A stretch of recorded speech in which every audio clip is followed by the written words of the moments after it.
Friends, kitchen ల్యాబ్లో ఈరోజు బొప్పాయి కచ్చా పప్పాయ కర్రీ ఫ్రై లేదా తయారు చేసుకుందాం. కావలసినటువంటి పదార్థాలు ఇంత సైజు బొప్పాయికాయ, ఇది దూరగా ఉన్నటువంటి బొప్పాయికాయ. దాన్ని శుభ్రంగా కడిగి ఉంచుకోవాలి. ఇక ఆయిల్, ఇది సాల్ట్, ఇది పోపు దినుసులు. అంటే చూడండి, ఇలా ఏమేమి ఉన్నాయి: ఎండుమిర్చి, జీలకర్ర, ఆవాలు, పసుపు, ఇంకా మినప్పప్పు ఉంది కదా. ఇక్కడ ఏమున్నాయి: పచ్చిమిర్చి, వెల్లుల్లి, ఉల్లి, కరివేపాకు, కొత్తిమీర, ఇవన్నీ ఉన్నాయి. తగినంత ఉప్పు, ఇవన్నీ కూడా వేసుకోవచ్చు మిత్రులు. ఇక తయారు చేసే విధానం ఏమిటంటే, ఫస్ట్ శుభ్రంగా కడుక్కున్నటువంటి బొప్పాయి ముక్కలను తీసుకొని ఇలా, దీన్ని ఏమంటారు, కొబ్బరి తురుముతూ ఉంటాను. దీనిపైన ఇలా తురుములాగా ముక్క చేసేసుకొని దాంతో ఇలా తురుముకోవాలి. తర్వాత ఏం చేయాలంటే, స్టవ్ పైన ఒక ఫ్రై ప్యాన్ పెట్టి దాని లోపల ఇవంతా నేను చేసి ఉంచాను. ఆయిల్ వేసుకోవాలి. మొట్టమొదట వేసిన తర్వాత ఈ పోపు దినుసులన్నింటిని కూడా అందులో వేయాలి మిత్రం. వేసి తర్వాత మొట్టమొదట నూనె కాగిన వెంటనే హైలో నూనె కాగుతుంది. దాన్ని స్టవ్ని స్విమ్ చేసి అప్పుడు మనం ఏం చేయాలి: జీలకర్ర, ఆవాలు, ఎండుమిర్చి, కొంచెం మినప్పప్పు, ఇవన్నీ వేయించాలి. అట్లానే ఇవి వెల్లుల్లి రెబ్బలు. కొద్దిమంది వింటారు కాబట్టి వింటర్లో వెల్లుల్లి మంచిది. ఈ బొప్పాయి కూడా మనకు వేడి చేస్తుంది అని అంటారు కదా. ఇది పచ్చి బొప్పాయిలో సమంగా ఉంటుంది, అటు వెచ్చదనాన్ని చల్లదనాన్ని ఇస్తుంది కాబట్టి ఇది చాలా మంచిది మిత్రము. అయితే ఈ వెల్లుల్లి ఇలా చేసేసి ఇలా పాన్ పెట్టి దీంట్లో 2 పావుల నూనె పోసేసి ఇది వేగిన తర్వాత కొంచెం సాల్ట్ అప్లై చేయాలి. చేస్తే బాగుంటుంది. దాదాపుగా 10 నుంచి 20 నిమిషాల టైం పడుతుంది. 10 నిమిషాలలో అయితేనేమో లోలో ఫ్లేమ్ పెట్టినట్టయితే 10 మినిట్స్, లేకపోతే లోలో పెట్టినట్టయితే 10 to 20 మినిట్స్, హైలో పెడితే 10 మినిట్స్. కానీ లోలోనే ఉడికించుకోవాలి. ఎందుకంటే ఇది దూరగా ఉన్న బొప్పాయిని ఎందుకు తీసుకోమన్నా అంటే స్మెల్ ఉండదు. దాంట్లో తెల్లగా ఉన్నటువంటి లేటెక్స్ అనేది ఒకటి ద్రవ పదార్థంలా ఉంటుంది కదా, అది ఎక్కువగా కారం ఉండదన్నమాట. ఇది పండయ్యే వరకు దాని యొక్క తగ్గిపోతూ ఉంటుంది. ఇలా ఈ విధంగా మనము బొప్పాయి ఇందులో ఇప్పుడు అన్నీ వేసేసుకోవాలి. ఏమేమి వేసుకోవాలి? ఇప్పుడు నేను స్టవ్ ఆన్ చేస్తున్నాను మిత్రమే.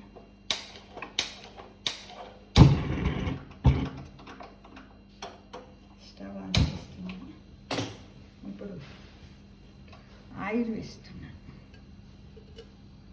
ఆయిల్ ఒక 100 ఆయిల్ వేసాను. తర్వాత ఎండుమిర్చి వేసి, తర్వాత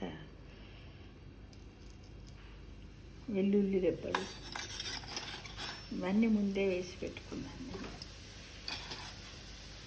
మినప్పప్పును కూడా వేస్తున్నాను. మీకు ఎంత అవసరం ఉంటే అంత మినప్పప్పును కూడా వేసుకోండి. కొంచెం పసుపు వేయండి. తగినంత పసుపు కూడా వేసి దీన్ని కూడా కలుపుతూ ఉండాలి. ఇలా వేగుతుంది.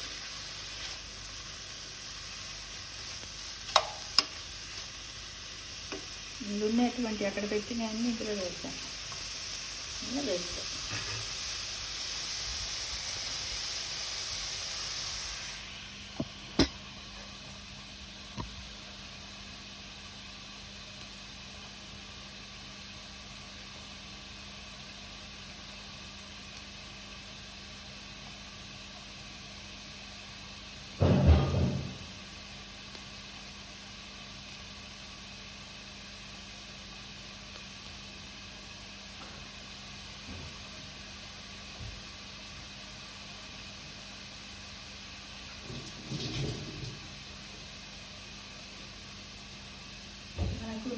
అలర్జీస్ కూడా తగ్గుతాయి మిత్రం.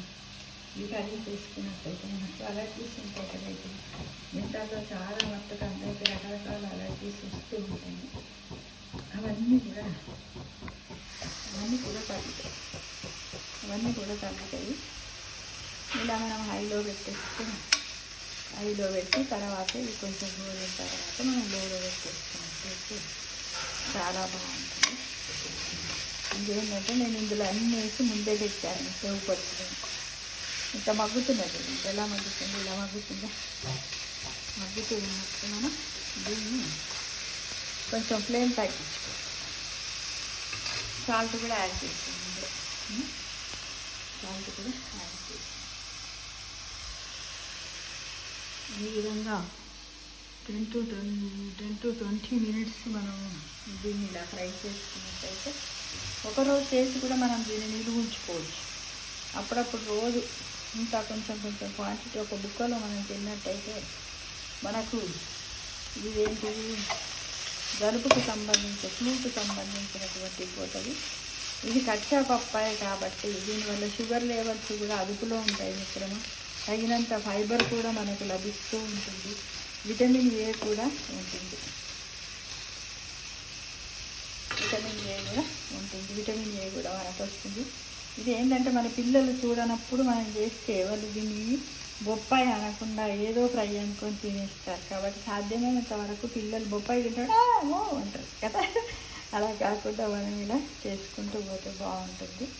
ఇలా లో చేసినట్టయితే ఇలా ఫ్లేమ్ అంతా మెల్లగా కోస్తేనే టేస్ట్గా ఉంటుంది. తగినంత సాల్ట్ కూడా వేసేసాను, అన్నీ వేసి కలిపి పెట్టేసాను. ఇట్లా అంతా ఫ్రై అయిన తర్వాత కొంచెం మనకి ఇష్టం ఉంటే కొబ్బరి కూడా యాడ్ చేసుకోవచ్చు. చాలా టేస్టీగా ఉంటుంది. మనకున్నటువంటి జలుబుకు ఫ్లూకు సంబంధించినటువంటి కఫం ఉంటుంది కదా గొంతులో, అదంతా క్లీన్ అయిపోతుంది. కళ్ళకు మంచిది, ఫైబర్ ఉంటుంది. అన్ని వయసుల వాళ్ళు కూడా తినవచ్చు. దీంతో రకరకాలైనటువంటి వంటకాలు కూడా చేసుకోవచ్చు మిత్రమా. కాబట్టి తినడానికి అందరూ ప్రయత్నించండి. ఇది తప్పకుండా ప్రయత్నించండి. మీరు అయిందా ఇలా మూత పెట్టేసండి.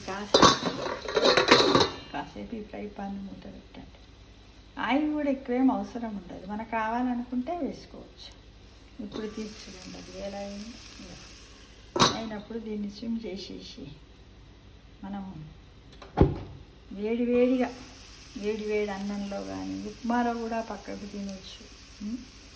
ఇక రోటీలో తినవచ్చు, చపాతీ, జొన్న రొట్టెలు ఇవన్నిట్లలో మనం కూడా తినవచ్చు. మనకు సరి అయినంత ఫైబర్ బాగా లభిస్తుంది తినడానికి. పండే తినడానికి కాకుండా అప్పుడప్పుడు ఈ కచ్చా పప్పాయితో కూడా మనం ఇలా చేసుకుంటే బాగుంటుంది. చూడండి, నేను ఆయిల్ నార్మల్గా వేసాను. మీకు ఇష్టం ఉంటే ఎక్కువ వేసుకోవచ్చు. అన్ని వయసుల వాళ్ళు కూడా తినచ్చు. ఇప్పుడు చాలా బాగుంటుంది. టేస్ట్ చేసి చూడండి. ప్రతి ఒక్కరు కూడా చూస్తారు కదా. చూసి టేస్ట్ ఎలా ఉందో కామెంట్ బాక్స్లో పెట్టండి. ఓకేనా ఫ్రెండ్స్? ఈ విధంగా ఈ హ్యాపీ న్యూ ఇయర్ లోపల మనము హెల్దీ డైట్ లోపల కచ్చా పప్పాయతో ఫ్రై చేసుకుంటున్నాం. Fry curry. ఫ్రై అని కాకుండా ఇది మరీ ఫ్రై కూడా కాదు. ఇలా రకరకాలైనటువంటి వంటకాలను మనకు తెలుసు కదా, రా వెజిటబుల్స్ తినాలి అంటే ఊకే తినలేం కదా. అలాంటప్పుడు ఇలా చేసుకొని కూడా తింటే బాగుంటుంది. ఎక్కువ క్వాంటిటీలో కూడా తీసుకోగలుగుతాం ఫ్రెండ్స్. కాబట్టి చాలా బాగుంటుంది. ప్రతి ఒక్కరు ట్రై చేయండి, తినండి. టేస్ట్ను కూడా దాంట్లో పెట్టండి. ఇది నచ్చినట్టయితే కూడా నాకు ఒక లైక్ చేయండి మిత్రమా.